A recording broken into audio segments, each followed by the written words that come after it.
तो पुण्यात्मा, परमात्मा ने आपकी किस्मत पर कलम तोड़ रखी है। भले ही आप परमात्मा की शरण में आने से पहले कितने दुखी हो लिए, क्योंकि सुख अपना ही दिया करते हैं। अपना पिता, अपने माता, वही हमें सुख देते हैं। जब आपको ये पता चलेगा कि हमारा पिता कौन है, अभी तो हम इस काल को अपना मालिक मान बैठे थे कि ये हमारा पिता है, और पिता ऐसे दुख देता है जो कि यहाँ के प्राणी, आप देख रहे हो, किसी मेडिकल में जाकर देखो, हाहाकार मची है। और कहीं देख लो, किसी घर में देख लो, कोई ना कोई ऐसी समस्या काल पैदा करके रखता है, पूरा परिवार परेशान रहता है। किसी की आंखें नहीं, किसी की बाजू नहीं, किसी को कैंसर हो गई है, कोई गधा बन गया, कोई कुत्ता बना, कोई सुअर बना। बताओ, यहाँ कोई जीवन है? पर विवश है हम, मजबूरी है हमारी। इस मजबूरी के अंदर हमने अपने यहाँ टाइम पास करने की कुछ अटकल सी लाक है, हम जी रहे हैं। उस परम पिता ने आकर हमें वो ज्ञान दिया जिस उद्देश्य से वो आते हैं। अब क्या बताते हैं परमात्मा? मानुष जन्म दुर्लभ है, ये मिले न बारंबार। तरवर से पत्ता टूट गिरे, वो बोर न लगता डार। राम नाम रटते रहो, जब तक घट में प्राण। कब हो तो दीन दयाल के, भनक पड़ेगी कान। जप तप संयम साधना, सब सुमरण के माही। कहें कबीर जाने राम जन, सुमरण सम कछु नाही। परमात्मा हमें याद दिलाते हैं कि ये मनुष्य जीवन बच्चों बड़ा मुश्किल से मिलता है, और मनुष्य जीवन मिलता है तो इसमें कुछ सुविधाएं भी अधिक होती हैं,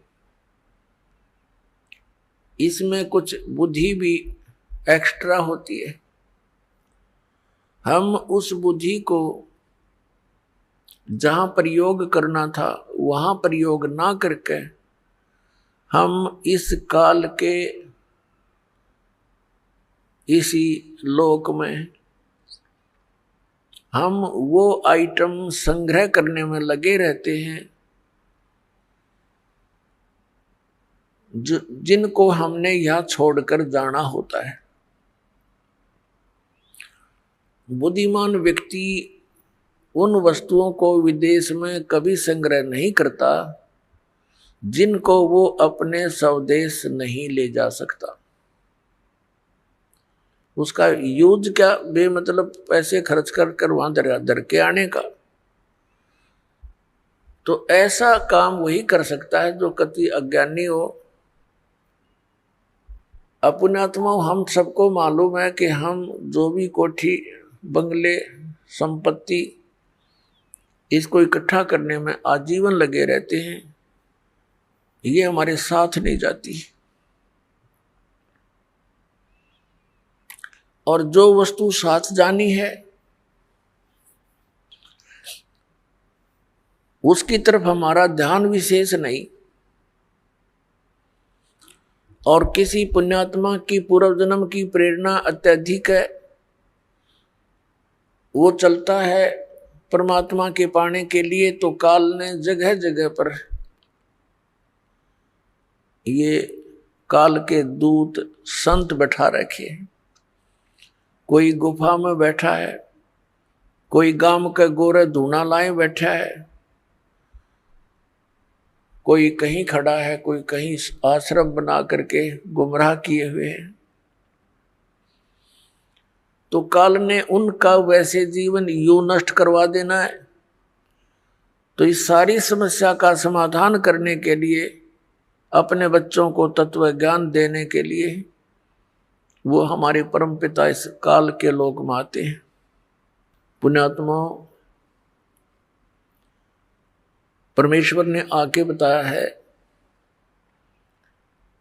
कि मनुष्य जीवन प्राप्त करके जो नहीं रटे हरि नाम, जैसे कुआ जल बिना फिर बनवाया क्या काम।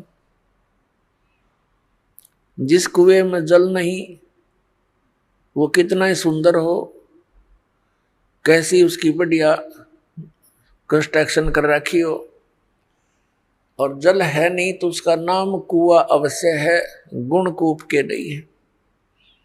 ठीक इसी प्रकार मनुष्य जीवन मानव शरीर प्राप्त करके जो प्राणी साधना सत्य नहीं करता, उसका नाम मनुष्य अवश्य है, पर काम मनुष्य के नहीं, वो गुण मनुष्य के नहीं। एक सत साधना ना करके चाहे कोई भक्ति भी कर रहा है बोल पुण्यात्मा, उसका भी जीवन व्यर्थ है, और जो भक्ति नहीं करता उसका भी व्यर्थ है। तो इस सब समस्या के समाधान के लिए केवल परमात्मा ही स्वयं आते हैं। वो आकर हमें ज्ञान देते हैं। गुरु बिन माला फेरते, गुरु बिन देते दान, गुरु बिन दोनों निष्फल हैं, चाहे पूछो वेद पुराण। गुरु बड़े गोविंद से मन में देख विचार, हरि सुमरे सो वार है, गुरु सुमरे होवे पार। परमेश्वर ने आकर के हमें इस पूरे प्रोसेस से परिचित कराया है कि परमात्मा कैसे मिल सकता है, तुम काल के जाल से कैसे छूट सकते हो। उसके लिए सबसे पहले मालिक ने बताया है कि सबसे पहले गुरु हो, और गुरु पूरा हो। अधूरे गुरु से भी कोई लाभ होने वाला नहीं। अब पूरे गुरु की पहचान कैसे हो? हमारे जो सदग्रंथ हैं, जिनको आज तक हम सर्वधार्य मानते रहे, पवित्र चारों वेद, पवित्र श्रीमद् भगवत गीता और पवित्र 18 पुराण, ये हमारे हिंदू धर्म के सदग्रंथ माने जाते हैं। वैसे तो ये सदग्रंथ, ये शास्त्र किसी धर्म विशेष के नहीं है, ये तो मानव मात्र के लिए एक संदेश है भगवान का। ये उसमें लिखे और बोले गए थे जिसमें कोई धर्म नहीं था, फिर भी अब ये हिंदू समाज के निमित्त कर दिए गए हैं। तो इसीलिए कहा जाता है जो हिंदू धर्म के जो अनुयायी हैं, पुण्यात्माएं हैं, वो इन सदग्रंथों को सही मानते हैं। तो दास ने ऐसी दया की परमात्मा ने कि जो भी समूह, जो भी धर्म जिस भी ग्रंथ को श्रेष्ठ मानता है, उसी ग्रंथ के आधार से उनके द्वारा की जा रही क्रियाओं और ज्ञान को ये दिखा दिया कि आप ये कर रहे हो, आपके सदग्रंथ ये बता रहे।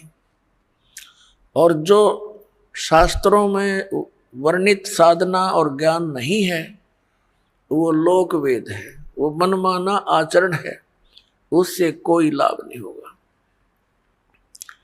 श्रीमद् भगवत गीता अध्याय नंबर 16 के श्लोक नंबर 23 और 24 में कहा कि शास्त्र विधि को त्याग कर जो मनमाना आचरण करते हैं, उनको न तो कोई सुख होता है, न उनको सिद्धि प्राप्त होती है, और न ही उनकी कोई गति होती है। और इन तीन चीजों के लिए ये भक्ति करते हैं, परमात्मा को याद करते हैं, और यही नहीं हुई तो फिर उसका लाभ क्या करने का, व्यर्थ प्रयत्न हुआ। अपने आत्मा परमात्मा ने आकर ये ज्ञान दिया कि सबसे पहले आपका गुरु हो, गुरु भी पूरा हो। ये गुरु, नकली गुरुओं ने सारा काम बिगाड़ रखा है। तो सूक्ष्म वेद में कहा कि गुरुओं गांव बिगाड़े संतो गुरुओं गांव बिगाड़े, ऐसे कर्म जीव कहला दिए ईब जड़े नहीं जाड़े। ऐसे कर्मों से ये लिप्त कर दिए, अब इतना ज्ञान देने से भी वो उनसे हटने को तैयार नहीं, क्योंकि घना पुराना रंग हो गया। तो पुण्यात्मा परमात्मा जब यहाँ आए, छोटी से 5 वर्ष की आयु में ही वे अपना इस यथार्थ ज्ञान का प्रचार करने लग गए थे। उनके ज्ञान के सामने बड़े बड़े ऋषि महर्षि मंडलेश्वर सभी परास्त हो गए थे। लेकिन इस मन की ऐसी वृत्ति है, सच्चाई का ज्ञान हो जाता है फिर भी वहां से हिलने को तैयार नहीं। एक बार ये दास नगर नगर में शहरों में सत्संग करने लगे थे। भक्तों ने सब मिलकर के एक स्कीम बनाई थी। सन 2003 में हमारा एक एपिसोड तैयार किया गया था परिभाषा प्रभु की, और उस आस्था चैनल के ऊपर उसको चलाया गया था। वो 6 महीने चला था। ये सभी संत और पंथ बौखला गए। इन्होंने उस आस्था चैनल के मालिक को इतना दबाव दे दिया कि इस प्रोग्राम को बंद कर दे, नहीं तो हम अपने सभी प्रोग्राम वापस ले लेंगे। ये तो अंडरस्टूड है, ये जहां ये चलेगा उनका तो चल ही नहीं सकता। कोई सुना है कोई नहीं उनने। तो उसने मजबूर होकर के हमारा प्रोग्राम बंद कर दिया। समस्या आई भी, परमात्मा का संदेश उसके बच्चों तक जाना था, निकाल के दूता ने टांग अड़ा दी। फिर नगर नगर में स्कीम बनाई, नगर नगर में जाकर प्रचार करें, पुस्तक बांटें और सीडी बना कर दें। ये कार्यक्रम शुरू किया तो उसमें भी विरोध पैदा कर दिया। नगर नगर में फिर झगड़ा करने के लिए आने लग गए। तो जब ये दास ये ज्ञान सुना रहा था, एक बहन आई एक नगर में, एक शहर में,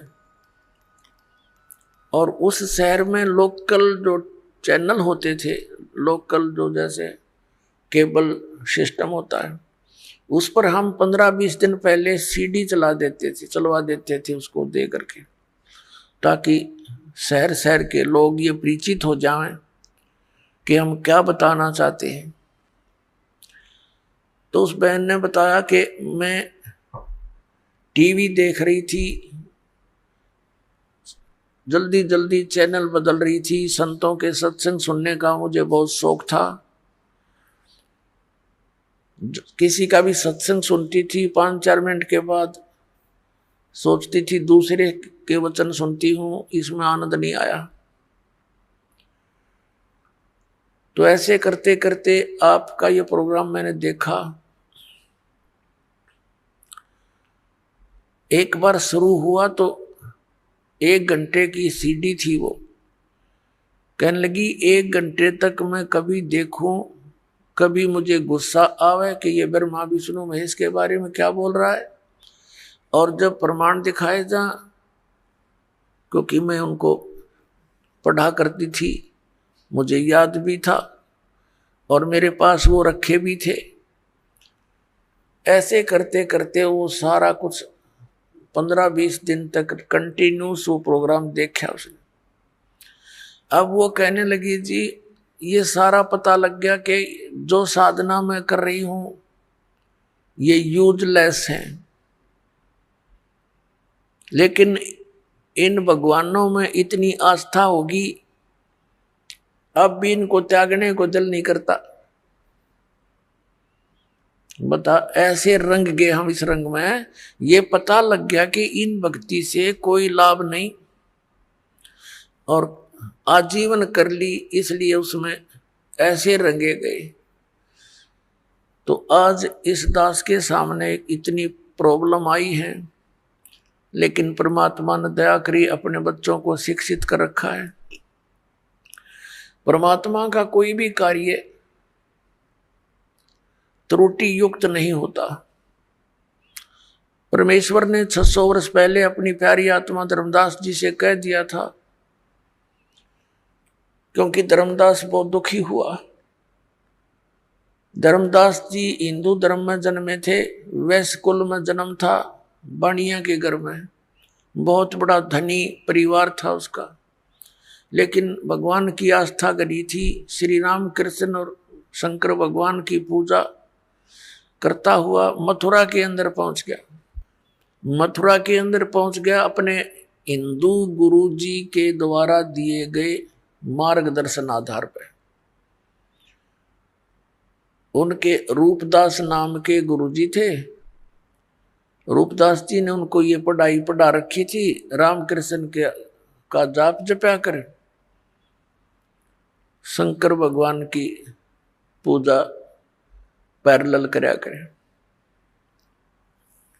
विष्णु जी इष्ट रूप में पूजने को बताया था, क्योंकि वो वैष्णु संत थे। अब जब परमात्मा वहां पहुंचे मथुरा के अंदर, धर्मदास जी एक तालाब में स्नान करके, जिसको मथुरा का तीर्थ बताते हैं, कि श्री कृष्ण जी यहाँ नहाया करते थे, यहाँ खेला करते थे,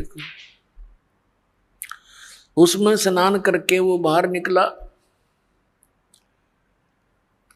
और लोटे में एक जल भर के साथ में रखा हुआ, कुछ स्थान गाय के गोबर और मिट्टी मिला करके मड प्लास्टर किया, कुछ लिपाई करी, और फिर उसके ऊपर अपने ठाकुर जी को मूर्ति को, भगवान विष्णु की मूर्ति को रखकर एक थाली में उसको नवाया, कपड़े बदले, फिर उनकी आरती उतारी, जैसा भी वो क्रिया करते हैं कर्मकांड के अंदर। वो ऐसी अपनी नित्य नियम कर रहा था। परमात्मा कहते हैं, गोता मारूं स्वर्ग में, जा बैठूं पाताले, कहे कबीर ढूंढता फिरूं अपने हीरे मोती लाल। जैसा कि वेदों में प्रमाण है कि वो परमात्मा ऊपर तीसरे मुक्ति धाम यानी सतलोक में रहता है, रत धाम में। रत माने सत, धाम माने लोक। और वहां से गति करके आता है, चलकर बहुत तीव्र गति से, और अच्छी आत्माओं को मिलता है, उनको ज्ञान समझाता, यथार्थ ज्ञान देता है। जो दृढ़ भक्त होते हैं उनको पूर्ण ज्ञान बताता है। अपने उस गुण के आधार से वो परमात्मा वहां आए, एक जिंदा महात्मा का रूप बना के धर्मदास जी के पास थोड़ी सी दूरी पर बैठ गए। जिंदा महात्मा मुसलमानों के अंदर होते हैं, उनकी वेशभूषा जो जिंदा वाली होती है, अधिकतर वो जिंदा महात्मा मुसलमानों में होते हैं। लेकिन जनसाधारण उनको साधु संत एक जैसे ही मानता है, कोई अंतर नहीं होते हैं। फिर भी जिनको ज्ञान है वो समझ जाते हैं कि ये साधु कौन से मजहब से संबंध रखता है।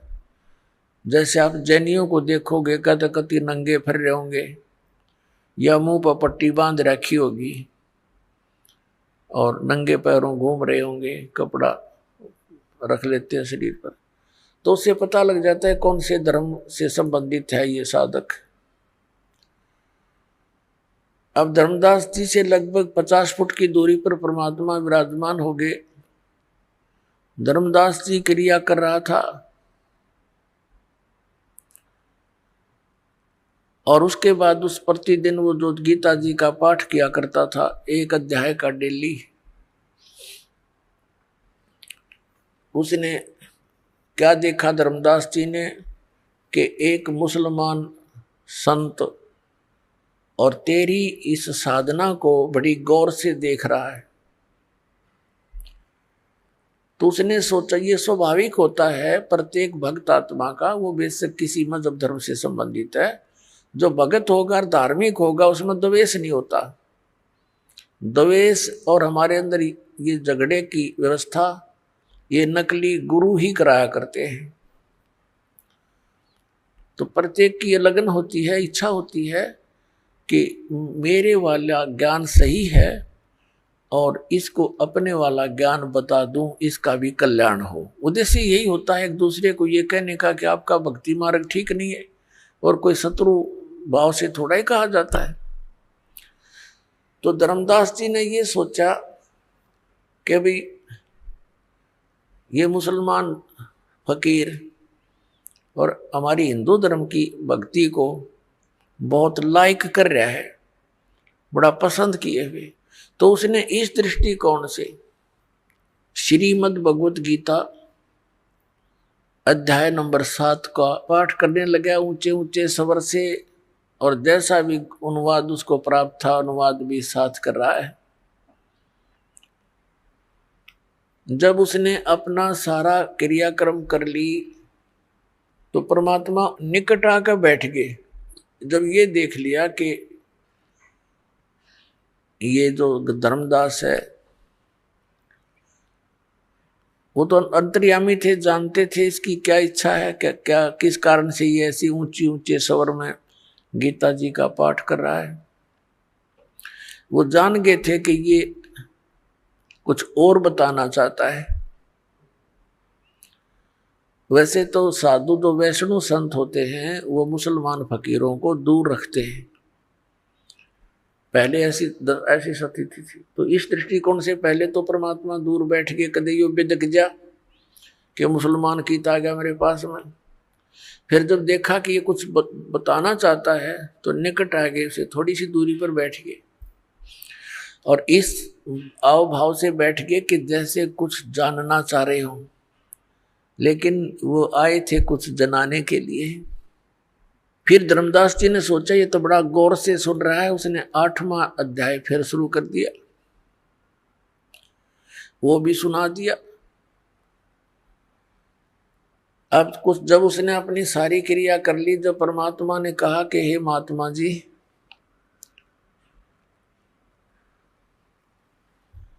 अपने आत्माओं आप जरा सा विचार करियो, इस परमात्मा हमारे अपने पिता की तरफ देखो ध्यान से, वो हमारे लिए कितना भटक रहा है। परमात्मा कहते हैं कबीर जी मैं रोवत हूँ सृष्टि को और सृष्टि रोवे मोहे, और कह कबीर हमारे वियोग को ये समझ ना सकता कोई।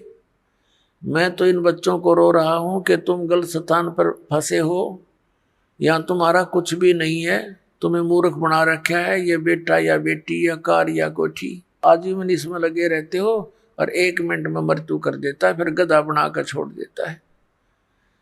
वह कोठी रो बेटी रो कार तुम्हारी कैसे होगी।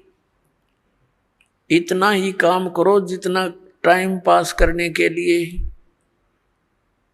और तुम क्या कर रहे हो, साधना गलत करा रहा तुम्हारे से, फिर पशु पक्षी बनाता है। और हम काल ने ऐसे मिसगाइड कर दिए, हमारे तक पहुंचना भी परमात्मा को कठिन हो रहा है। वैसे भगवान के लिए कठिन शब्द प्रयोग करना शोभा दास को नहीं दे रहा, फिर भी देख रहा हूं कि उस मालिक ने कितना संघर्ष करके हमारे तक वो पहुंचे हैं। अपने ही बच्चे को अपने बारे में बताने के लिए उस धर्मदास जी को तो कहते हैं महात्मा जी, और आप बनते हैं जिज्ञासु दास और कहते हैं हे वैष्णव महात्मा आपका ज्ञान मुझे बहुत अच्छा लगा, आपने तो कमाल कर दिया, ऐसी वाणी बोली है मेरी आत्मा को खींच लिया। हे महात्मा जी कुछ ऐसी विधि और बताओ जिससे मेरा कल्याण हो। अब धर्मदास जी बड़े प्रसन्न हुए कि जैसा मैंने सोचा था वैसा ही पाया कि ये जिज्ञासु और मुसलमान महात्मा होकर के और हमारी हिंदू धर्म की क्रिया को, साधना को, भक्ति को इसने पसंद किया। तो धर्मदास जी फिर बताने लगे कि सबसे पहले गुरु बनाना चाहिए। और तो परमात्मा बोले भी ठीक है, मैं आपको गुरु बना लेता हूं, मुझे दीक्षा दे दो और ज्ञान बता दो। धर्मदास जी कहने लगे ऐसा नहीं, मैं आपको शिष्य नहीं बना सकता, क्योंकि शिष्य बनाना घोर पाप अपने सिर पे रखना होता है उस व्यक्ति का। हमारे गुरुजी हैं, वो ही नाम देते हैं और आपको मैं अपने गुरुजी से दीक्षा दिला दूंगा। परमात्मा ने कहा मुझे कल्याण चाहिए और किसी से दीक्षा दिला दो, लेकिन उससे पहले मैं कुछ अपनी शंकाओं का समाधान चाहूंगा। जब मेरी शंकाओं का समाधान हो जाएगा तो मैं आपके साथ आपके गुरुजी के पास चलकर और दीक्षित हो जाऊंगा। तो धर्मदास जी ने कहा कि बोलो क्या शंका है। कि पहले तो आप अपनी पूरी क्रिया बताइए, कौन कौन सी क्रियाएं मुझे करनी पड़ेंगी। अब धर्मदास जी बुद्धिमान थे और परमात्मा के ज्ञान से बहुत कुछ परिचित भी थे, नियमों से परिचित थे, ज्ञान से तो नहीं परिचित थे। तो उसने कहा देखो मैं आपको क्रिया बता नहीं सकता, मैं बताता हूं कि मैं कौन कौन सी क्रियाएं करता हूं। एकादशी का व्रत रखते हैं हम, और राम कृष्ण और सीताराम, राधे श्याम, शंकर भगवान, ये हम गुरुजी ने हमें नाम दे रखा है, वो जाप करते हैं। और तीर्थों का भ्रमण करते हैं, तीर्थ स्नान करते हैं और हम व्रत रखते हैं। तो ऐसी क्रिया करने से हम स्वर्ग में चले जाएंगे, हमारे गुरुजी ने ऐसा बता रखा। तब परमात्मा ने कहा कि आपके इष्ट देव कौन हैं? कि विष्णु भगवान, श्री विष्णु भगवान नारायण। और श्रीमद् भगवत गीता का ज्ञान किसने बोला जैसा कि आप पढ़ रहे थे?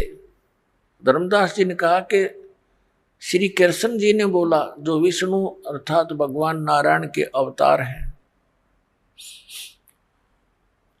और यही सर्वशक्तिमान हैं, अखिल ब्रह्मांड के स्वामी हैं, नायक हैं, यही परम ब्रह्म है।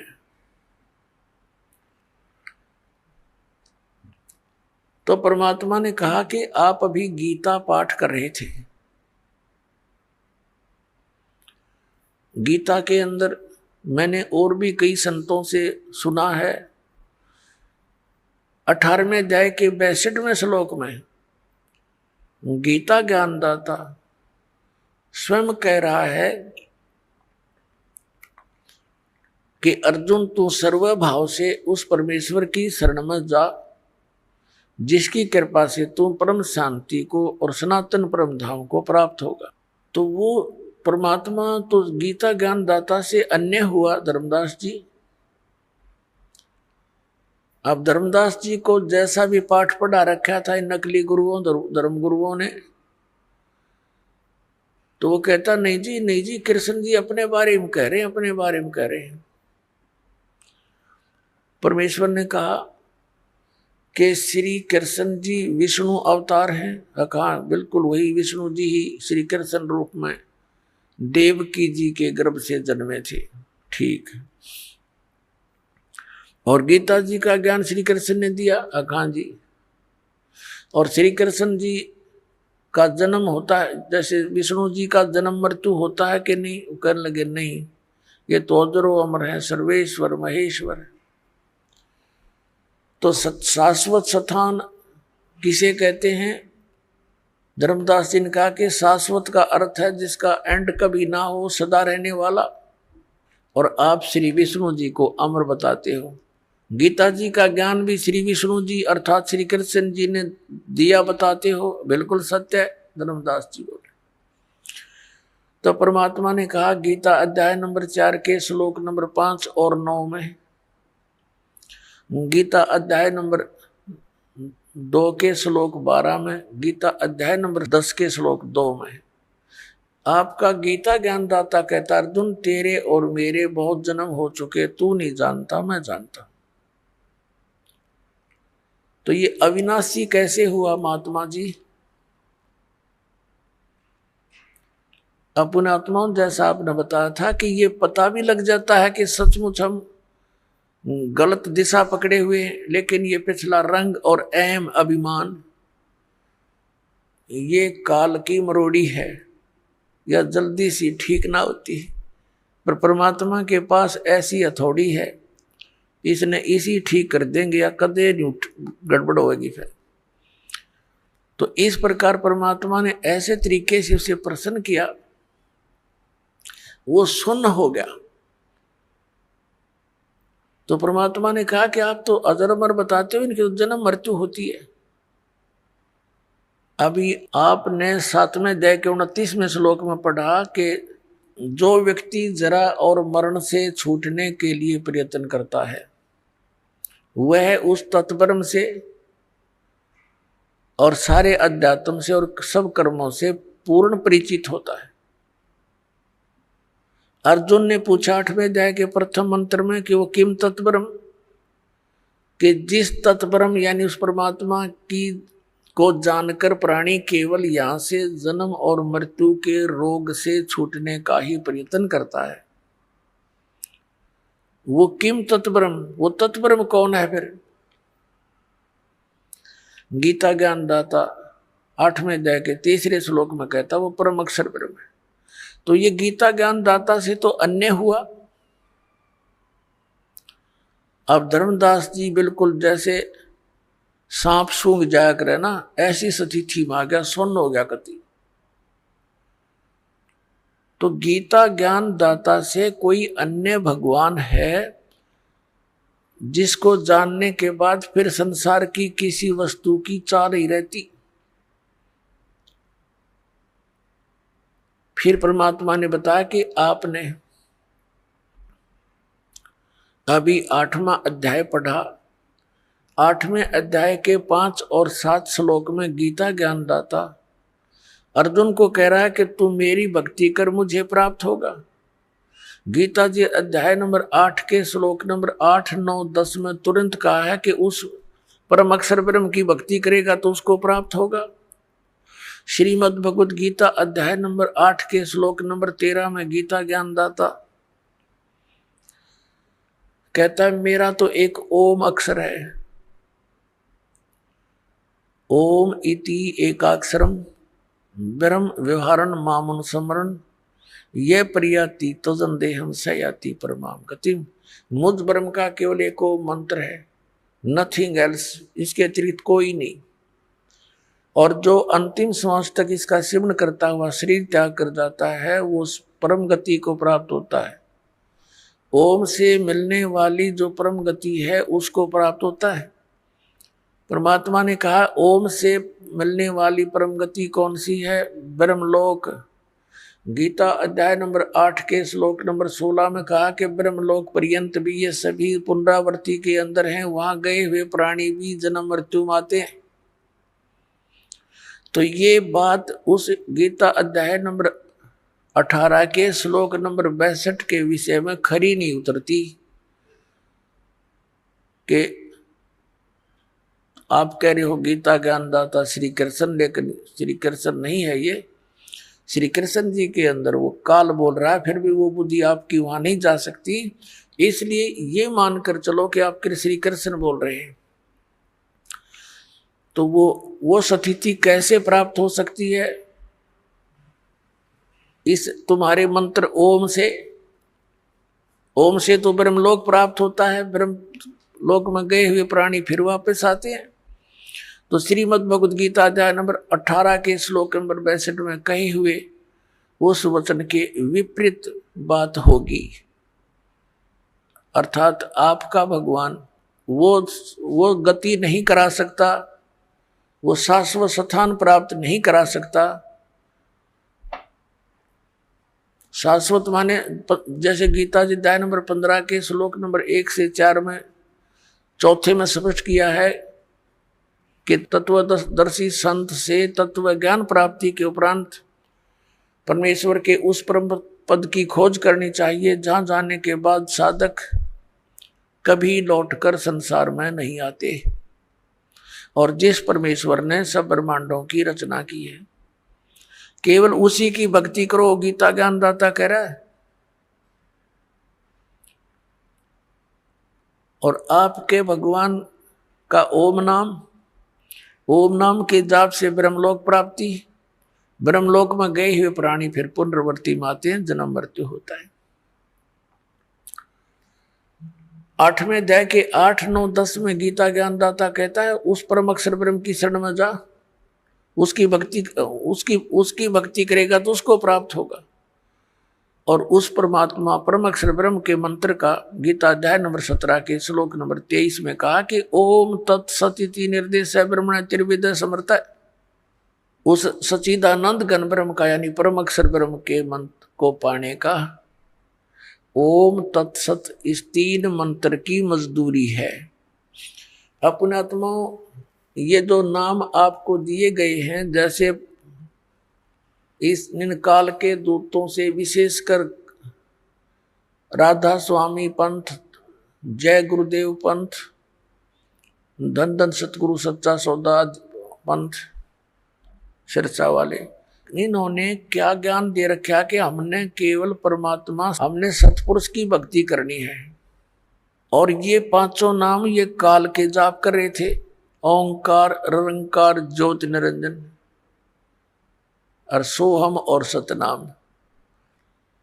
अब जब तक ये सोहम नाम अधिकारी से नहीं मिलेगा तो ये उल्टा रिएक्शन करता है, ये काम करेगा ही नहीं बिल्कुल।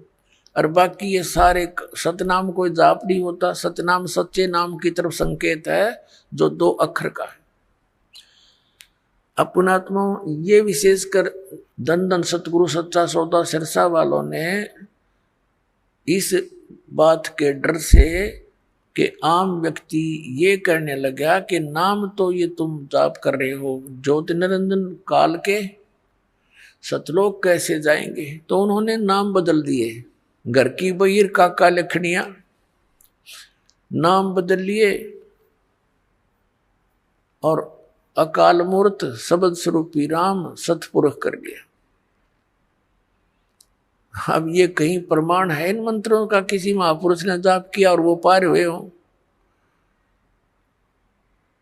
फिर ये क्या एक अज्ञान थ्योरी बनाते हैं कि संत कोई भी नाम दे दे उसी से पार हो जाएगा, घर का राज बना रखा है। अरे आम का पौधा बोना है, आम का बीज गुठली लानी पड़ेगी, वो ही बोनी पड़ेगी। अगर बबूल के बीज बो करके ये मानने कि हम कोई बीज बोलो आम ही का पौधा बन जाएगा, तो इतनी भूल है हमारे इस अध्यात्म मार्ग की।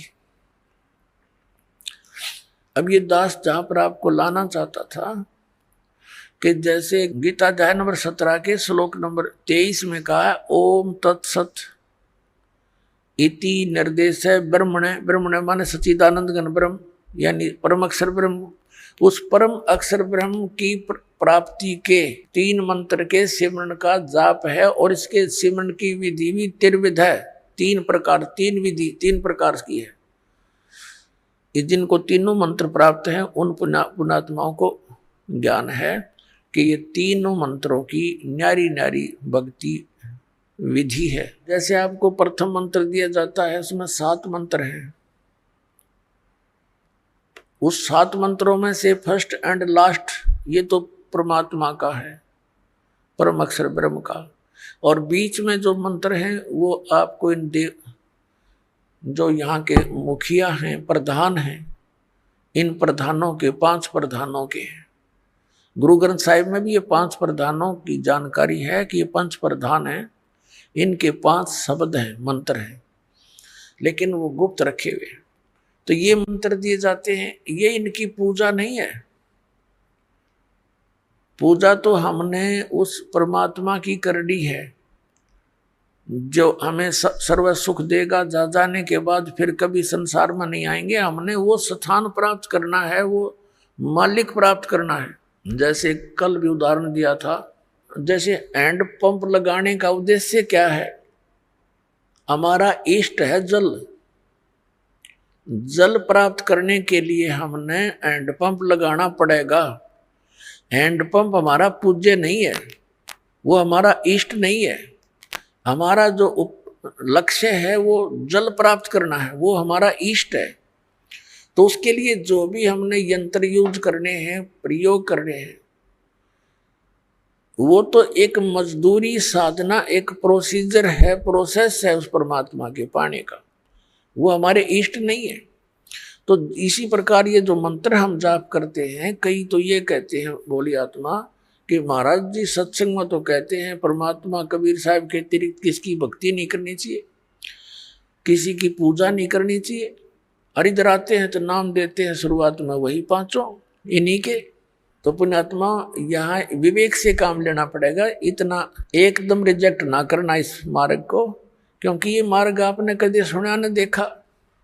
अब हम यहाँ रह रहे हैं, एक सह परिवार में रह रहे हैं। ये समझो जैसे एक लड़की अपने ससुराल में और ज्वाइंट फैमिली में रह रही है, उसमें जेठ जेठानी है, देवर देवरानी भी है, सास और ससुर ननद भी है। अब वो सबका सत्कार करती है, आदर करती है, और सभी जो काम जैसा उसकी ड्यूटी होती है प्रत्येक की आज्ञा का पालन करती हुई वो सब कार्य करती है। वो आदर सबका करती है, सत्कार सभी का करती है यथोचित, लेकिन वो पूजा अपने पति की ही करती है। उसकी आस्था अपने पति में ही रहती है। भले ही परिवार में रहते हुए वो ऊपर से ये विशेष दिखावा नहीं करती, लेकिन फिर भी उसके हृदय में जगह जो अपने पति की है, एक पति भरता बेटी की, अन्य में नहीं हो सकती। तो वो सबका सत्कार करती है, अतिथि आता है उसका भी आदर सत्कार करती है, और सबसे मृदु बोलती है, मीठा बहुत प्यार से बोलती है, और पुण्यात्मा उसकी आस्था अपने पति में ही रहती है। अंडरस्टूड है ये। और जब वो अपने परिवार से अलग होते हैं, वो पति पत्नी, ये तो एक समय आता ही है, सब ने भिन्न भिन्न होना ही है।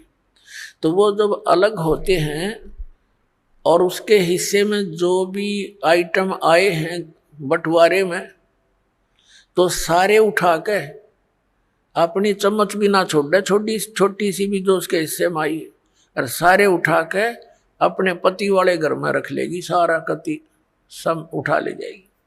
तो उस समय उसकी कोई लगाव नहीं उन परिवार के अन्य व्यक्तियों से। लेकिन वो अलग बात है, आदरणीय फिर भी है, लेकिन अब पता चला उसका कि इसकी आस्था किसकी थी और पूजा किसकी कर रही थी।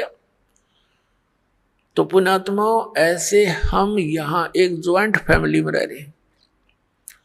ये ब्रह्मा विष्णु महेश गणेश दुर्गा जी ये हमसे दूर नहीं है, ये अपने ही भाई बहन हैं।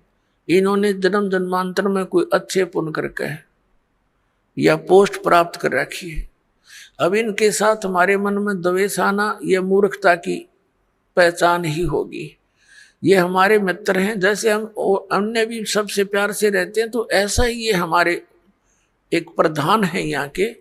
इनको कुछ पावर दे रखी है, कंट्रोलिंग पावर है, और ये हमें यहाँ की सारी सुविधा, हमारे जो रिटर्न हमारे कर्मों में, वो यही प्रदान करते हैं। तो इसलिए इनकी ये पूजा नहीं है। ये ज्वाइंट फैमिली में हम अपनी मजदूरी कर रहे हैं, और जब हम यहाँ से चलेंगे तो हमने इन सभी भगवानों से नो ड्यू सर्टिफिकेट लेना पड़ेगा, इन सब साहबों से। अब भगवान साहब राम इस किसे कहते हैं, थोड़ा सा यहाँ प्रमाण देते हैं।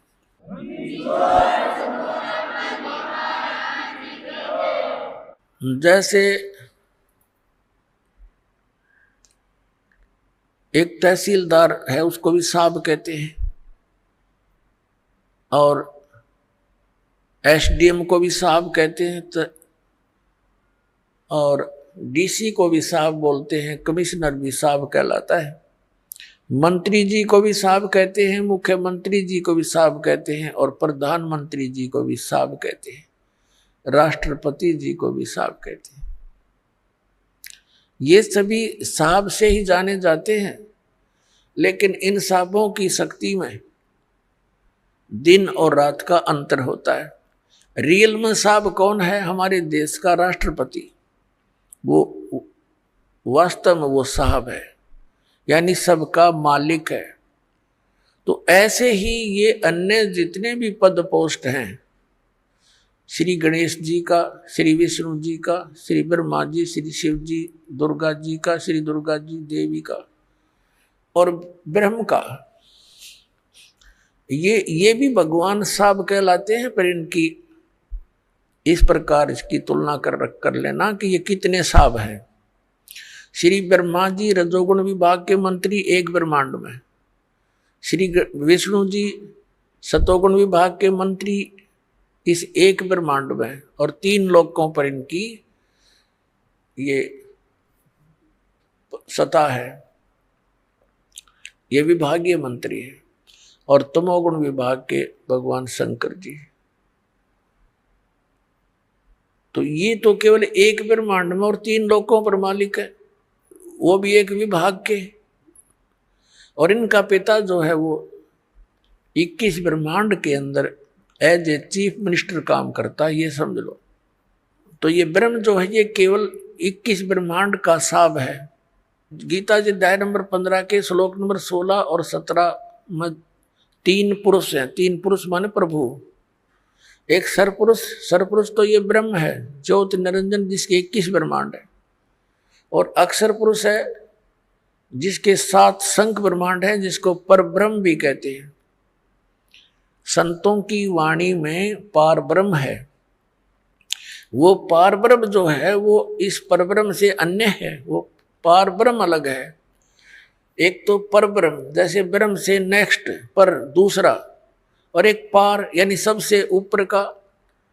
वो गीता जी अध्याय नंबर 15 के श्लोक नंबर 17 में कहा कि उत्तम पुरुष तु अन्य परमात्मा इति उदाहरत है। ये लोक धर्म आविश्य विवर्ती अवैश्वर है। गीता जी अध्याय नंबर 8 के श्लोक नंबर 1 के उत्तर में, गीता अध्याय नंबर 8 के श्लोक 3 में उत्तर देते हुए गीता ज्ञानदाता कहता है वो परम अक्षर ब्रह्म है। तो ये जो अक्षर पुरुष है ये तो 7 शंख ब्रह्मांड, नील पद्म शंख ब्रह्मांड का 7 शंख, इतना साफ है। और वो परम अक्षर ब्रह्म उत्तम पुरुषत्व अन्य, ये असंख्य ब्रह्मांड का ओवरऑल कंट्रोलर है, ये सब का मालिक है। वो कबीर देव है, कबीर साहब है, जो काशी में धानक जुलाहा रूप में रहा करते थे। अब हम फिर लौट कर आते हैं उसी प्रश्न पे। अब धर्मदास जी को परमात्मा ये ज्ञान दे रहे हैं कि भी आपकी श्रीमद् भगवद गीता में, गीता अध्याय नंबर 17 के श्लोक नंबर 23 में परम अक्षर ब्रह्म की वो पूजा साधना करने का उसको पाने का ये मंत्र है, नथिंग एल्स। तो श्रीमद् भगवद गीता जी में ना तो हरे राम हरे कृष्ण राधे राधे श्याम मिला दे, ना सीताराम, और ना ही ओम नमः शिवाय, ना ओम भगवते वासुदेव नमः। ये मंत्र लाए कहाँ से आप? ये मंत्र कहाँ से लाए आप? गीता जी अध्याय नंबर 16 के श्लोक नंबर 23 में आपकी गीता जी में लिखा है कि शास्त्र विधि को त्याग कर जो मनमाना आचरण करते हैं, ना उनकी गति होती है, ना उनको सुख होता है, ना कोई सिद्धि प्राप्त होती है। तो यूजलेस, क्या फायदा डले डोने का। अब धर्मदास जी ने सारा कुछ सुन लिया, तो परमात्मा बता रहे हैं कि 8वें अध्याय के 8, 9, 10 में गीता ज्ञानदाता कहता है कि उन श्लोकों में कहा कि उस परमात्मा की भक्ति करेगा उसको प्राप्त होगा। उसका मंत्र बता दिया 17वें अध्याय के 23वें श्लोक में कि ये मंत्र है। इसके अतिरिक्त जो भी आप जाप करते हो, इति निर्देश है, फाइनल फैसला आपकी गीता जी में। ओम तत्सत इति निर्देश है। निर्देश है माने डायरेक्शन, बाय ऑर्डर, इसके अतिरिक्त कोई मंत्र नहीं। और तुम कहोगे कि ये पुराणों में लिखा है, फलाना लिखा है, तो पुराण अलग चीज है। पुराण किसी ऋषि और इस ब्रह्मा के सत्र की है, और गीता और वेद जो है ये गॉड गिवन ग्रंथ है, ये परमात्मा का विधान है। और पुराणों के अंदर जो आदेश है किसी अन्य ऋषि और इस ब्रह्मा विष्णु महेश के सत्र का है, ये भगवान नहीं है। ये विधान नहीं बता सकते, परमात्मा का चेंज नहीं कर सकते। बता सकते हैं अगर वेदों के अनुसार बताते हैं तो कोई दिक्कत नहीं, कोई बताओ, और गीता के अनुसार बताते हैं। जैसे हम वेदों और गीता को छोड़कर पुराणों के आधार से भक्ति करते हैं तो किसी ऋषि के आदेश का पालन कर लिया हमने, और वो आदेश यदि वेद विरुद्ध है तो वो अपराध है। जैसे एक मित्र था किसी व्यक्ति का, दरोगा जी SHO, और उसका कोई पड़ोसी उसने तंग घना करे था। उसने अपने मित्र SHO से कहा कि ऐसे ऐसे एक व्यक्ति मुझे बहुत तंग करता है, कुछ समाधान बता। उसके मित्र SHO ने कहा कि तुम मार लठ उसका, मैं आप देख लूंगा। उसने गढ़ दे। अब उसने आंगा पा गया, आदेश मान लिया उसका, अपने मित्र SHO का, अपने पड़ोसी के साथ झगड़ा कर लिया। झगड़े में उसका कान पर लठ लग गया, मर गया उसका पड़ोसी। अब वहां का प्रभारी था वही SHO, वो लिया पकड़ के अपने उस मित्र को, क्योंकि उस नालायक ने अपने एक मित्र अधिकारी की आज्ञा का पालन करके राजा का विधान तोड़ दिया। राजा का विधान था कि यदि कोई किसी की मृत्यु हत्या करेगा तो उसको सजा मौत मिलेगी। अब उस राजा के विधान के टूट जाने से, अपने मित्र की आज्ञा का पालन करने से उसको सजा मौत होगी। तो परमात्मा कहते हैं कि कबीर साहेब के आप जी उन वेदों और गीता के अतिरिक्त कोई और अन्य साधना करते हो तो वो आदेश भगवान का नहीं, विधान नहीं मालिक का। आप फिर किसी SHO की आज्ञा का पालन कर रहे हो, ऋषि और इन महर्षियों का, इनके बताए इस अज्ञान को ग्रहण नहीं करना। तो आप जो साधना कर रहे हो धर्मदास जी, एक भी गीता वाली नहीं, और गीता जी का पाठ नित्य करते हो। अब धर्मदास जी सुन्न हो गया कति, लेकिन अभिमान काल की फिर भी कोई ना कोई रह जाती है अंदर से प्रेरणा। अब काल प्रेरणा से उसने कहा कि जिंदा तो मुसलमान है, इसलिए तुम्हारे हिंदू देवताओं के साथ ऐसी बातें कर रहा उनके विषय में। तेरे को पता है हम कोई जीव हिंसा नहीं करते, हम किसी की आत्मा दुखी नहीं करते, तू कैसे बात कह रहा है? तूने ये सब जो है ना हमारे देवताओं की बेइज्जती कर दी है। अब परमात्मा ने देख लिया कि इसमें काल आ गया, अरे ईब यो एक नहीं सुने तेरी सारी पर माटी फिरेगी। परमात्मा अंतर ध्यान हो गया उसके सामने से, एकदम अदृश्य हो गए, हिडन। अब धर्मदास जी लगा देखने, उसका तो पसीने आ गए। धर्मदास जी ने सोचा, होए होए मन तो जुल्म कर दिया, देख कितना अच्छा ज्ञान बतावे थे। अब इस ज्ञान को सुनकर पुण्यात्मा जय इंसान होगा, कंडम हो जाएगा कति, उस अज्ञान को नहीं कर सकता, उस साधना को नहीं कर सकता। इसको स्वीकार करो चाहे ना करो, वो ऐसी स्थिति हो जाती है। एक बार ये दास औरंगाबाद के अंदर सत्संग करते हुए जा रहे थे, जब हमारा आस्था चैनल पर बंद करा दिया था औरंगाबाद में। हमने दाड़े बहुत भुगते हैं पुण्यात्माओं, आप तक संदेश पहुंचाने के लिए भगवान का। हमारे साथ बहुत बदतमीजियां हुई, लेकिन हिम्मत नहीं हारी। हमें मालूम था कि ये परमात्मा का संदेश है, उसकी आत्माओं को सुहावेगा, सुहावा चाहे 10 दिन पीछे। तो वहां हम सत्संग कर रहे, प्रोजेक्टर हमारे साथ, ये परमात्मा ने दिए हैं, और ये इंस्ट्रूमेंट, ये मैन माइंड नहीं है, ये गॉड गिवन माइंड है, ताकि मेरे बच्चे आसानी से इन सदग्रंथों को समझ सके, पढ़ सके। आपको शिक्षा देने का क्या उद्देश्य था? तीन युग बीत गए, कभी शिक्षा नहीं दी मालिक ने, क्यों? शिक्षा तो बेईमान बना देती है, लेकिन थोड़ा सा बेईमान बनाना इसलिए आवश्यक समझा कि ये अच्छी तरह दूध के जले हुए लस्सी को भी फूक फूक कर ग्रहण कर लेंगे, फिर सदा के लिए चिपक जाएंगे मेरे साथ।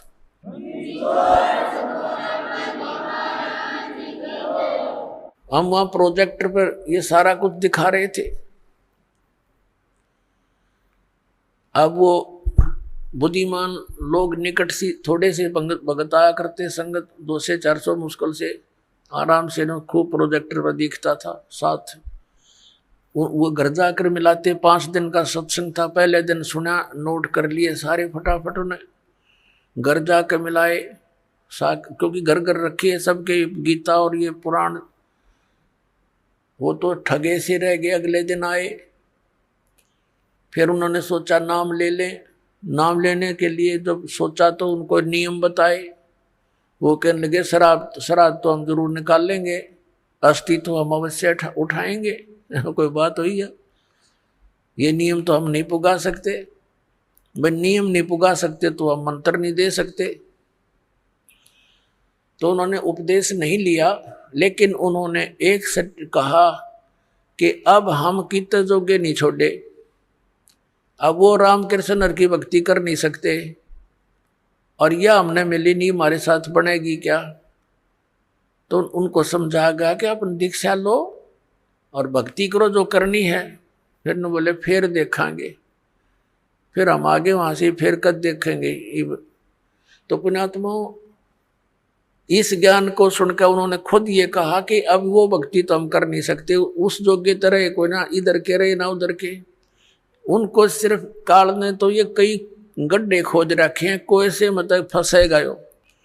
और सारी बात मान ली, नु बोले श्राद्ध तो निकालने पड़ेंगे अपने पूर्वजों के। अब इतना समय होता नहीं कि सब टॉपिक पर उसको थोड़ी सी देर में समझा दें, तो उसके लिए सारा ज्ञान, ये अध्यात्म ज्ञान आपने समझना पड़ेगा, रहकर सुनना पड़ेगा, तो फिर आप पर बात सेट हो जाएगी। तो कहने का भाव ये है कि इस ज्ञान को सुनकर जरा सी भी बुद्धि रखता होगा और साधना नहीं कर सकता इस पृथ्वी पर। तो फिर क्या हुआ, धर्मदास जी ने अब ना तो वह भक्ति और करी, अपनी जो ले रहा था कागज पत्र सारे धर दिए तय करके। अब बता के करूं, फिर इसका मंत्र गीता में नहीं, और हम इसने रटन लाग रहे। अब श्याम ने सो गया और रोवे अंदर अंदर कि भगवान अब कदे वो संत साधु फिर आ जावे।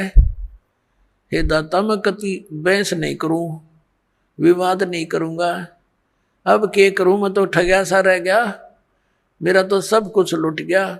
ये भक्ति तब करने की इच्छा कति नहीं बनती। सारी रात ऐसे ही करवट बदल बदल कर बखत से उठ लिया। अब उसने सोची खाना बना, उठ के वक्त खाना बना लिया ना, तो वो पहले लिपा पोती कराया करता, पूजा पाजा की सारी सामग्री जुटाया करता, रोटी बनाने लग गया वक्त से उठ के। अकीब क्या करूं बता, और तो कोई काम रहा नहीं। अब खाना बनाने के लिए जंगल से लकड़ी तोड़ कर ला रखी थी। शाम को सुबह वक्त से, यानी सूर्य उदय होने से पहले लकड़ जला लिए। एक मोटी लकड़ी, अन्य सहयोगी लकड़ी लगा के चूल्हा जला दिया, आग अग्नि जला दी, प्रज्वलित कर दी, अपना खाना बनाया, सब्जी बनाई, फिर रोटी बनाई। धीरे धीरे वह लकड़ी जलती जलती चूल्हे के निकट आ गई, पिछला हिस्सा उसका।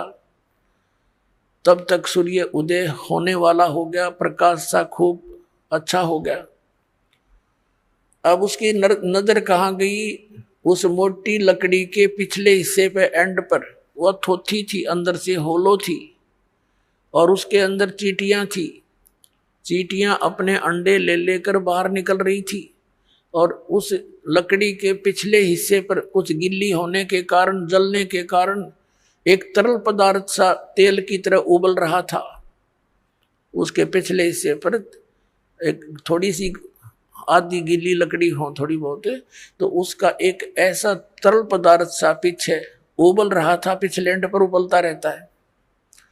अब वो आगे तो अग्नि फूक रही, बाहर निकलने की चेष्टा करें तो उसके ऊपर गिर गिर के वहां जल रही, चटक चटक हो रही है। अब उसका ध्यान गया, रो तेरे की जुल्म कर दिया, ओहो हुआ तो बड़ा घोर पाप हो गया। भगत दयालु होते हैं। अब उसने सोचा, हे भगवान आज तो अनर्थ हो गया, इतना पाप जिंदगी में कभी देखा नहीं। अरे यार इतनी लंबी लकड़ी थी, हाँ इसमें तो पता नहीं लाख जल गई, 50,000 जल गई है भगवान चीटिया। अब उसने फटाफट वो जल बुझा दिया, जल डालकर लकड़ी तो, और सोचा कि इसे पाप के अन्न को मैं नहीं खाऊंगा, इस पाप के भोजन को नहीं खाऊंगा, किसी साधु संत को खिला दूंगा। इस उद्देश्य से सारे भोजन को लेकर रखकर थाली में चल पड़ा, क्योंकि मथुरा के आसपास ये भगत साधु संत घूमते ही रहते हैं। उस समय परमात्मा ने हिंदू साधु का रूप बना लिया, लाल से कपड़े अपने ऊपर कर लिए, और हिंदू धर्म के लोग ऐसे ही लोगों को साधु मानते हैं। धर्मदास जी ने देखा कि सामने एक महात्मा बैठा है, उसके पास गए और कहा, महात्मा जी भोजन खा लो। परमात्मा ने कहा, रख दे धर्मदास, भूख लगी है भाई। अब धर्मदास जी ने देखा कि ये आदमी मुझे कैसे जानता है, ध्यान किया और ऐसे लगता है कुछ देखा हो, लेकिन वेश बदल रखा भगवान ने। सोच लिया कि मैं भंडारे करता रहता हूं, कभी आया होगा भंडारे में महात्मा धर्म यज्ञ में। तो कहा महाराज भोजन खा लो। का अच्छा भाई। अब परमात्मा कबीर जी ने क्या किया, लोटे में जल ले रखा था अपने में, उसमें से जल लिया चुलू में, एक मंत्र हा बोला और पूरी बात पर छटक, जितना भी भोजन था सारे पर छिटक दिया, छींटे मार दिए। उसी समय सारे भोजन की चींटी बन गई और सारी थाली काली होगी, और चींटियां अंडे मुंह में लेकर के बाहर निकलने का प्रयत्न कर रही है, पूरी थाली में घूम रही है, भोजन नहीं रहा। तब परमात्मा उसी रूप में आगे, जिस रूप में पहले दिन वार्ता हुई थी, और कहा, रे धर्मदास कल क्या कह रहा था कि तुम कोई जीव हिंसा नहीं करते, तेरे से तो कसाई भी अच्छा, इतनी चींटी पाप का भोजन तो मुझे खिलाने लाया था। चरण पकड़ लिए, पैरों में गिर गया, हाथ जोड़े, हे भगवान गलती होगी, हे परमात्मा माफ कर दो मुझे, मालिक मैं नीच गणा हूं, और पिछला यो गंदा रंग मेरा घना चढ़ रहा था दाता, मेरे से गलती बन गई, रो बुरी तरह। हे भगवान मुझे कुछ और ज्ञान बताओ, आपने तो इधर का छोड़ा ना इधर का, मैं तो सारी रात करवट बदल कर काटी दाता। तब परमात्मा ने कहा, अब सुन ले, ज्ञान सुनाऊं कि जो साधना तू कर रहा है बच्चा, ये तेरे को घोर नरक में डालने की है। कहां से चलकर आया है तू? बांधवगढ़ से आया हूं महाराज। बांधवगढ़ मथुरा से कितनी दूर है? कि लगभग 800 किलोमीटर, 700 750 किलोमीटर। किस साधन से आए हो? कि पैदल चल के आया हूं महाराज। तो बच्चा बांधवगढ़ से यहां आने तक आपने कितने जीवों को अपने पैरों के तले मार डाला, कुचल कुचल कर। सूक्ष्म प्राणी जो दिखाई नहीं देते, और कीड़े मकोड़े ये तो गिनती नहीं। पुण्य तेरे को एक नहीं, क्योंकि इस जोड़ में नहाते के फायदा। जिस मथुरा के तालाब को तीर्थ मानते हो, और ये मानकर आपके धर्मगुरु आपको समझाते हैं, ज्ञान देते हैं कि यहाँ भगवान श्री कृष्ण रहा करते थे, लेटा करते थे, नहाया करते थे, तो परमात्मा ने बताया यहाँ तो कंस भी नहाया करता इसमें, और कंस भी यही लोटा करता। और श्री कृष्ण जी तो इस मथुरा ने छोड़ के द्वारका बनाई थी, समुद्र के बीच में एक टापू सेलेक्ट करके, वहां रहा करते। वहां क्यों नहीं जाते तुम? वो दूर घना पड़ता होगा। और परमात्मा ने दया करी थी, वो द्वारका को जल में डबो दिया था कि गड़ धक्के खाना ना होंगे, कदे भ्रमित होकर यहाँ पहुंचे। और तुम वही साधना कर रहे हो जो शास्त्र विरुद्ध है। अब धर्मदास जी तीर्थ में नहाने का तो एक भी पुण्य को नहीं। फिर तीर्थ के विषय में बताया कि इसको तीर्थ आपने इसलिए मान लिया कि श्री कृष्ण जी यहाँ नहाया धोया करते, यहाँ रहा करते इस तालाब के आसपास, और अन्य तीर्थ सुन ले और दूसरे धाम कैसे बने हैं, ये मंदिर कैसे बने हैं। जैसे अमरनाथ का मंदिर जहाँ तुम मोक्ष उद्देश्य से जाते हो बोली आत्माओं, वो अमरनाथ कैसे कहलाया कि भगवान शिव जी ने अपनी पत्नी पार्वती को उस स्थान पर मंत्र दिया था जिसको तुम अमर मंत्र बोलते हो, और वो हमारी फर्स्ट एड है, प्राइमरी क्लास की पढ़ाई है। ये प्रथम मंत्र जो आपको दिया जा रहा है, ये मंत्र 5 मंत्र बीच बीच के ये पार्वती को दिए थे। उसका तुमने पता भी कोई ना कौन सा हो, अमर मंत्र अमर मंत्र अमर मंत्र करते फिरते हो।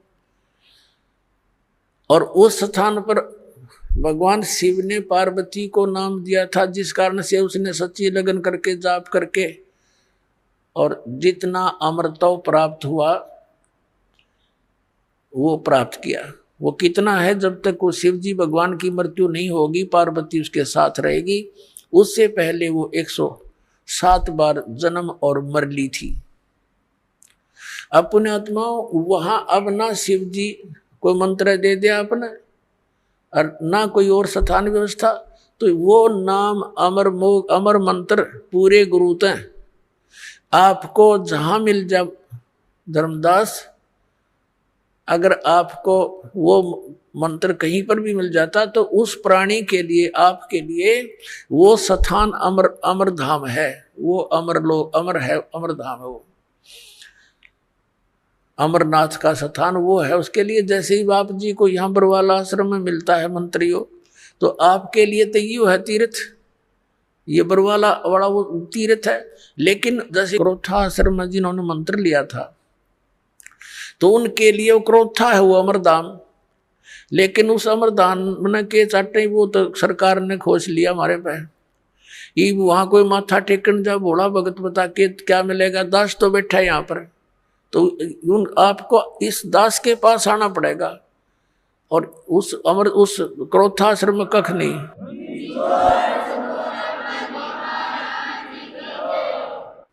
तो इस प्रकार उनको समझा के फिर बताया।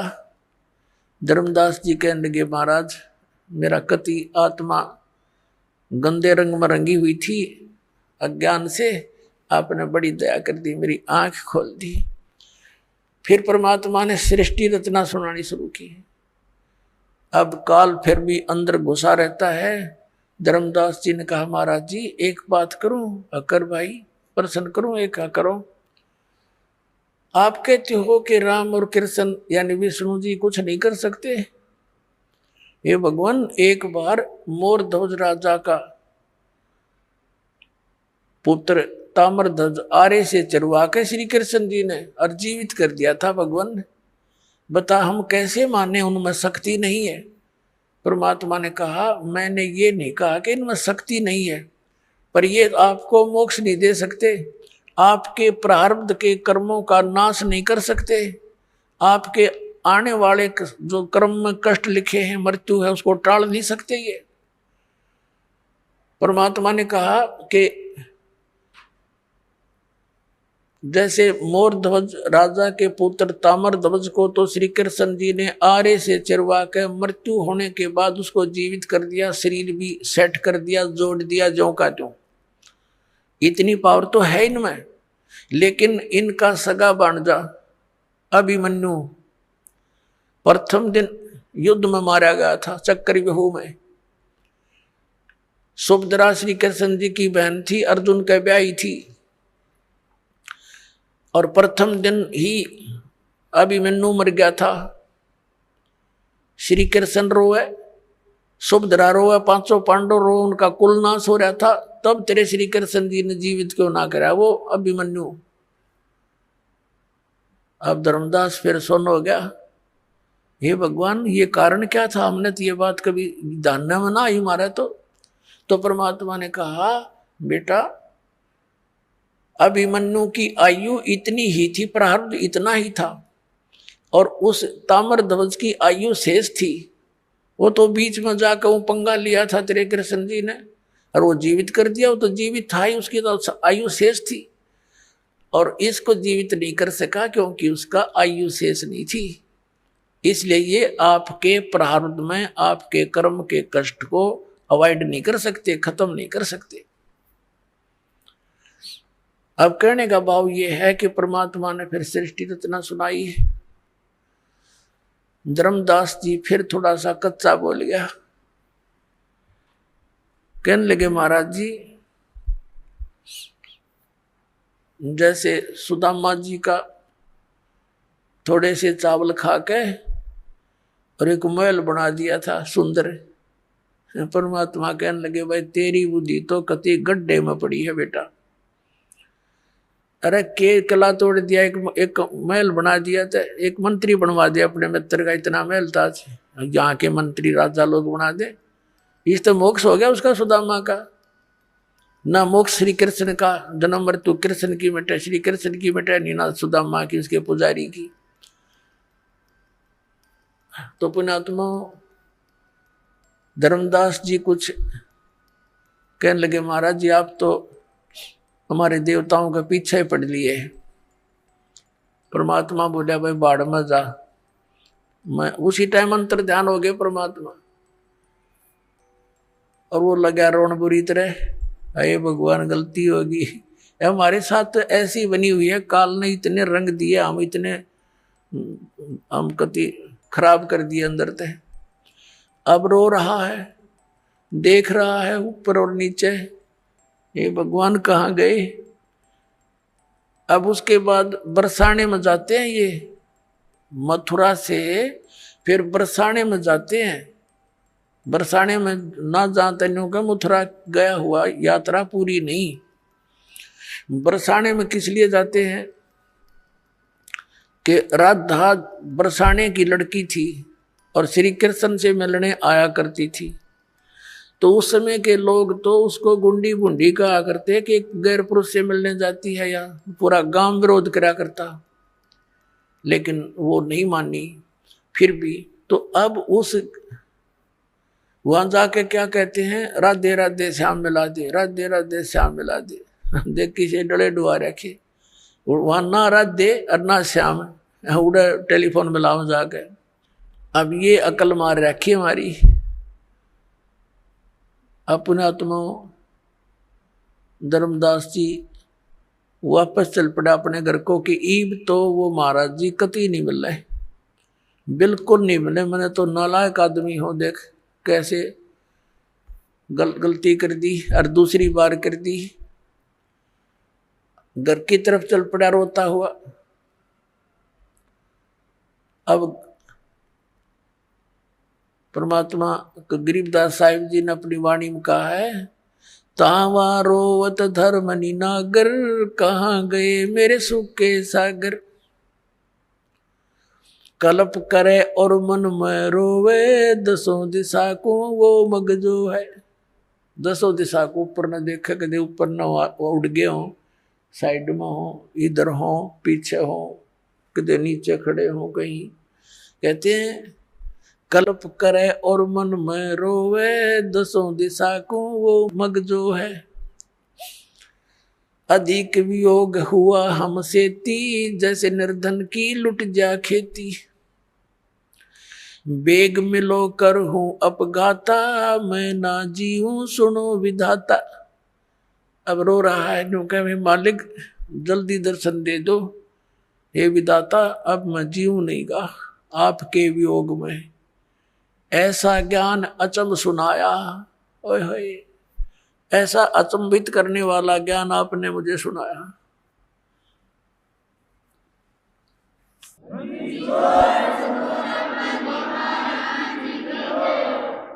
अब रोता रोता घर पे आ गया, सारे आंसुओं से कमीज भीग गया। 2-3-4 दिन में अपना घर पहुंच गया। उसकी पत्नी ने देखा कि भगत जी ने तो 1 महीने माना था, 2 महीने की यात्रा थी इसकी, 2-3 महीने की, तो सब तीर्थों पे जाना था, वापस कैसे आगे रो बुरी तरह रहे हैं। तब आमनी देवी नाम था उस धर्मदास जी की धर्मपत्नी का। उसने कहा कि क्या हो गया भगत जी, कैसे वापस आ गए। वो सुन नहीं रहा था, वो उसकी बात का उत्तर नहीं दे पा रहा था, वो रोई सी बुरी तरह रहा था। उस इतना अंदर से कलेजा भर भर के आ रहा था, उसका बोल नहीं निकल रहा था। और अपने घर के बीच में जाकर कमरे में और जमीन पर गिर के बहुत बुरी तरह रो रहा था, जैसे किसी का कोई स्वजन मर जाता है। अब आमनी भी रोने लगी बैठ के, क्या घटना घटेगी भगत के साथ। तो उसने सोचा अपनी सोच से, क्योंकि धर्मदास जी था खुले हाथ का, आमनी देवी थी थोड़ी सी कंजूस टाइप की। ये धर्म बहुत करा करता, भंडारे साधु संतों को बुलाता, साधु उनको कंबल कुंबल साथ में देता, तो यह टोक टाक दिया करती, जी दान हिसाब का होया करे, इतना मत खर्च करो, बालक भी पालने हैं। तो इसने नो सोचा आमनी देवी ने कि मैं भगत जी को टोक टाक दिया करती, और इसका लगता है किसी ने रास्ते का जो पैसा था लेके गया था, यो धन यात्रा खर्च, वो निकाल लिया। अरे इसका काम अधूरा रह गया धर्म का, और ये इसलिए रो रहा है कि अब ये नो सोच रहा होगा कि मैं पैसे मांगूंगा और या फिर ना नुकर करेगी, और ऐसा किया हुआ धर्म फिर व्यर्थ होता है। तो उसने इस विचार से कहा कि हे भगत जी, कोई बात ना, किसी ने आपका यात्रा खर्च निकाल भी लिया होगा, आप और ले जाओ, कि आपके धन की कमी है, आपको भगवान ने कितना दे रखा है। उसको एक सांत्वना दिलाने के लिए वो इस प्रकार की उसकी सिंपैथी सी कराने लगी। काफी देर रोता रोता जब मन थोड़ा सा ठीक बोलने के हिसाब में हुआ, तब कहने लगा, आमनी देवी, यदि मेरा वो धन निकल जाता तो कोई बड़ी बात नहीं थी, वो और ले जाता मैं, लेकिन मेरा ऐसा धन गया, वो मुझे अब मिले नहीं और मैं जीव नहीं।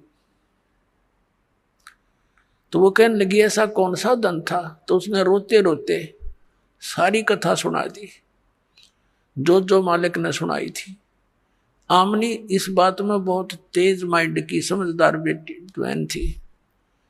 उसने कहा, हमने रामकृष्ण जी कभी मिले या शंकर भगवान मिले हो, और चलो मिल भी जाते जब उनकी सती थी सारी स्पष्ट होगी।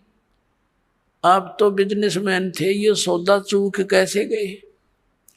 आप तो व्यापारी आदमी हो, हमने के रिश्तेदारी थी रामकृष्ण के साथ, जब हमने सही मार्ग मिल गया तो हमने ये आपने ग्रहण क्यों ना किया, या गलती कैसे खाई। तो वो कहता है कि जीवन में पहली बार हानि का सौदा हुआ मेरे से, आज तक हानि नहीं हुई थी, और ऐसी हानि होगी आमनी, अब यह पूर्ति नहीं हो सकती। मैं घना नीच हूं, दूसरी बार मैंने ऐसी गलती कर दी, एक बार की तो चल जाती। तो रामनी भी कहने लगी, कोई बात ना, हिम्मत सी करो। तो 6 महीने बीत गए ऐसे, रोज आना, कोई काम नहीं करे, रोटी एक मुश्किल से खावे और गली में बैठ जावे, नो देखे ऐसा आवे कोई साधु। अब जैसे कोई साधु भक्त दिखाई दे उसके निकट जावे, शायद आ गया हो। जैसे बेलनी ने श्री राम की इंतजार की थी कि दूर तक कोई भी आता दिखा करता, भाग लेती थी, श्री राम आ गए, श्री राम आ गए। ठीक यही दशा धर्मदास जी की हो रही थी। एक दिन उसने सुना कि कोई गांव के बाहर एक जंगल था, छोटा सा वन, उसमें एक महात्मा आया है। गांव के लोग श्रद्धालु बहुत होते थे, सभी जा रहे हैं दर्शनार्थ। धर्मदास जी को पता लगा तो वो भी गया देखने के लिए, शायद वो महात्मा आगे हों, फिर मुझ पर रहम करके। अब जाके बैठ गया अब न्यू तो पहचान सकता नहीं, क्योंकि उसी समय भगवान ने दूसरा रूप भी बना लिया था उसके सामने। तो उसने प्रश्न किया कि महाराज जी, ब्रह्मा जी, विष्णु जी, शिव जी के कोई माता पिता हैं? वो लगा कहने, वो जो कैसेट फीड कर रहा था, ये तो अजरो अमर है, सर्वेश्वर है, महेश्वर है, ये मृत्युंजय है, कालज्जय है। लाला जी ने कहे है, रॉन्ग नंबर है। उठ के चल पड़ा, यू नहीं, वो को नहीं, वो महात्मा नहीं है, वो ज्ञान नहीं है इसका। उठ के आ गया वापस। अब इस तरह 6 महीने बीत गए, ना खावे, दुबला पतला हो गया। उसकी पत्नी में परमात्मा ने प्रेरणा करी। उसने देखा कि भगत आप तो मर जाओगे ऐसे ही, और वो मिलेंगे नहीं साधु आपको। एक बात बता, उन्होंने इतनी सी वार्ता की तो कुछ और भी कहा होगा, कुछ मिलने की विधि बताई होगी, संकेत किया करते हैं महात्मा। तो धर्मदास जी को भी परमात्मा ने याद दिला दी। कबीर साहब ने कहा था कि भाई जहां भंडारे होते हैं वहां मैं पहुंच ही जाता हूं, जहां धर्म होते हैं ना, धर्म यज्ञ, वहां मैं अवश्य जाता हूं। ना यू काल होने दे अच्छे काम ने, आग लगा दे वहां पर मेरे बच्चों में, चाहे कैसा ही कर रहा है वहां भी मैं ही जाता हूं। उसको बेचारे में आस्था बनी रहे भक्त भगवान की, इसलिए। तो उसने ये बात बताई आमनी को। आमनी कहने लगी फिर तो बन गई बात, आप भंडारा कर दो, आपका धन बतेरा, परमात्मा ने दया कर रखी, सेठ हो आप तो, और भंडारा कर दो। अब उसने कहा था 1 दिन का, उसने 3 दिन का धरा, क्योंकि खुले हाथ का था कि कदे 1 दिन में ना आवे मात गुरु जी, महात्मा जी। 3 दिन का धर्म भंडारा कर दिया और बहुत दूर तक चिट्ठियां भेज दी। अब साधु संत आए प्रथम दिन, और धर्मदास जी तो अपना वो जैसे सर्प की मणि गुम हो जाती है, वो तो वो ही देखता है। भंडारा खाने वाले खा रहे हैं, खिलाने वाले खिला रहे हैं, और वो यूं देखता जा रहा है। देखा कि नहीं आए, सारा दिन गया। फिर बैठ कर रोया सारी रात। सुबह फिर यही स्थिति थी, अगले दिन भी। तीसरा दिन बाद दोपहर हो गया, और अंदर से जो वास्तविक पुकार, हृदय की पुकार उसने की कि हे परमात्मा, या तो आज दर्शन दे दियो अपने दास ने, नहीं सुबह आपका दास जीवित नहीं रहेगा, आत्मघात करूंगा, आत्महत्या करके मरूंगा, मेरे पर जिया नहीं जा सकता, वो भक्ति में कर नहीं सकता, और आगे की कोई रास्ता मिला नहीं। इस जीवन में इसका क्या करूंगा मैं, ऐसे पशु जैसे जीवन को जी कर। ये फाइनल फैसला उसने हृदय से कर लिया। वो तो अंतर्यामी है कि आज बात बिगड़ेगी। 1 कदम का पेड़ था, जहां वो भंडारा चल रहा था उसे 100 फुट की दूरी पर परमात्मा आकर वहां विराजमान हो गए, सतलोक से चलकर। 1 मिनट में जहां से जहां पहुंच जाते हैं। और धर्मदास जी देख ही रहे थे, कोई साधु संत वहां बैठों को देखकर फिर इधर उधर देखा तो सामने क्या देखा, को हो ये बैठे हैं। एकदम दौड़ा गया, निकट से देखा कतीजों का तो स्वरूप है, और जिंदा महात्मा का रूप है। चरणा में पड़ गए, सीने के लिपट गए, जो बालक के चिपट जाकर, बालक अपने माता पिता के चिपट जाकर ऐसे। और कहने लगे महाराज, वो आंखों में देखे आंसू भराए, ये परमात्मा माफ कर दियो, इबका छोड़ कर ना जाइयो अपने दास को। उसका न्यू हो रहा कि वे चले ना जा, छोड़ू नहीं कती, चाहे क्यों कर कम करना पड़े, कुछ भी करना पड़े। तो परमात्मा कहने लगे कोई बात ना बेटा, मैं तेरे लिए आया हूं, और ऐसे कर इन सबको फारिग कर दे, मेरा भेद ना बताना, जिक्र ना करना। क्योंकि मालिक को पता था जैन में तो 1-2 सिर फिराई साधु रह गया ना डे, यहाँ इसके साथ मैं बताऊंगा तो ये उल्टे खुटे ठोक के इसने और खराब कर देगा। तो परमात्मा ने कहा इन्हें निकाल फटाफट तुम। और वो हाथ जोड़े, महाराज जाइयो ना, अकना बेटा मेरा वचन है नहीं जाऊंगा। तो उन्हें फटाफट आकर उनको विदा किया, जो देना जाना था वो फारिग करे। और महाराज जी चलो दास की कुटिया है। अब घर ले आए भगवान को।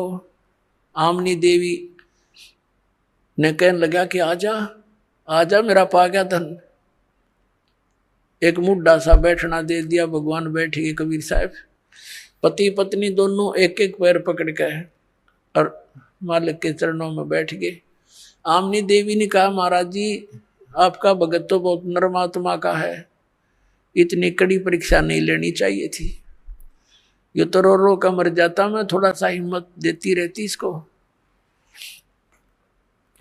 परमात्मा ने कहा, बेटा इसको मैंने दुखी इसलिए किया कि ये काल का वकील बन रहा था। मैं जो भी ज्ञान दूं था ये उल्टा पड़ा था। अब जैसे लोहे को गर्म करता है कारीगर और सही गर्म हो ले तब उस पर चोट लगावे तो जो चाहे वो बना सकता है, और ठंडे लोहे पर ते सारे गणना झाड़ दे कोई असर नहीं होता। तो बेटा यू लोहा गर्म करा मैंने, अब इसका जो चोट वचन की मारूंगा ये सारी स्वीकार करेगा, जो मैं चाहता हूँ यो बच्चा स्वीकार करेगा। और नहीं तो मैंने 2 दिन हो गए थे इसके लिए माथा मारते ने, हाँ भर ले फिर मुकर जा, यू सारी मानेगा। हाँ जी सारी मानूंगा, कति मानूंगा, मानने की बात से लाला जी था कति, हाँ बरे दोनों नाम ले लिया, दीक्षा ले ली। परमात्मा बोले भाई ठीक है मैं जा रहा हूँ फिर मिलूंगा। अच्छा महाराज जल्दी आइयो।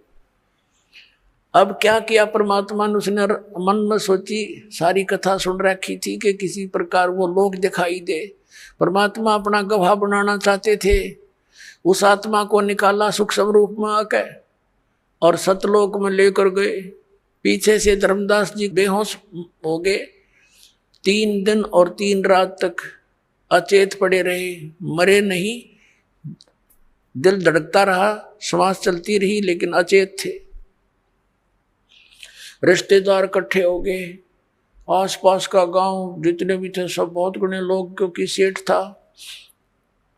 जंतर मंत्र झाड़े, सब दवाई जड़ी बूटी कर ली, कोई आराम नहीं हुआ।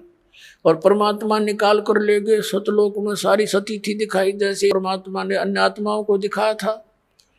आदरणीय मलुकदास साहिब जी को, आदरणीय नानक साहिब जी को, आदरणीय दादू साहिब जी को, आदरणीय गरीबदास साहिब गांव छुड़ानी जिला जदर वाले को, आदरणीय घीसा दास साहिब जी गांव खेखड़ा जिला मेरठ उत्तर प्रदेश वाले को।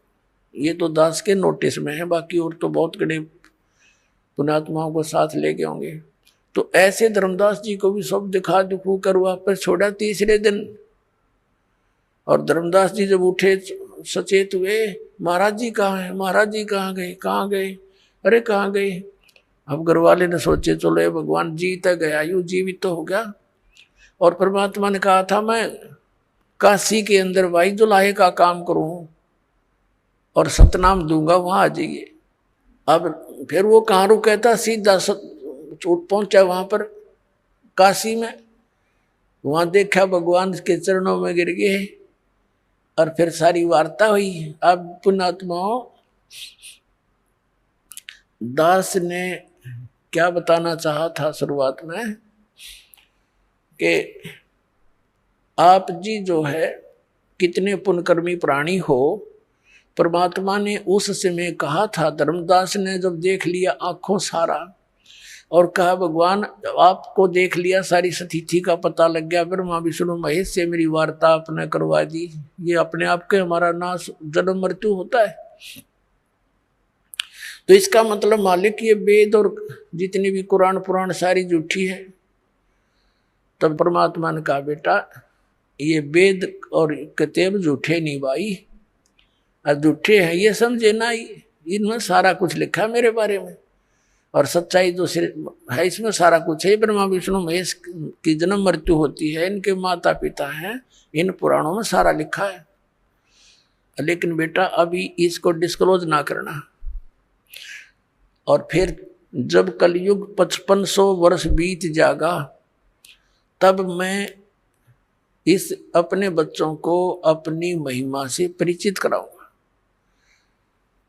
तो धर्मदास ने कहा है भगवान अभी तो कलयुग का अच्छा सा समय है और पिछली पीढ़ी आवेगी उस समय तो कलयुग में और घने लोग बिगड़ जाएंगे। परमात्मा आज आपकी बात को कोई मानने को तैयार नहीं, उस समय कौन स्वीकार करेगा?